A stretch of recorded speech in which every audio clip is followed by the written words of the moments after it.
અત્યારે હું કોડીનારથી નીકળી હતી અને હાઈવે ઉપર જ બજરંગ હોટલ છે, તો જસપતભાઈએ મને બોલાવી અને મને ચા નાસ્તો કરાયો. એ બદલ એનો ખૂબ ખૂબ આભાર માનું છું.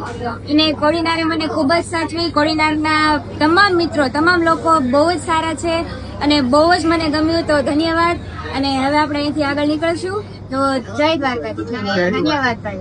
કાંઈ વાંધો નહીં. અમારે તો સેવા અમારે ઉપર છે. અમારે ગમે એટલા જણા હાલીને નીકળે, કોઈ 500 જણા હોય એના માટે પણ સેવા ઉત્તમ છે.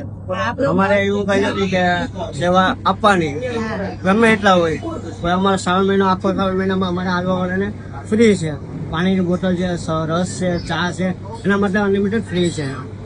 તો ભાઈ એટલું સરસ કામ કરે છે, બધા યાત્રિકો નીકળે છે અને ખૂબ સાચવે છે. તો તમામ જે ભાઈની જે આશા છે એ બધી પૂરી કરે એવી હું પ્રાર્થના અમારે તો કરીશ. માતાજી રહ્યા છે, અમારે સગાઈ થઈ છે. હા, તો કોંગ્રેચ્યુલેશન ભાઈ, અને આટલું સાચવે બદલ ખૂબ ખૂબ આભાર તમારો.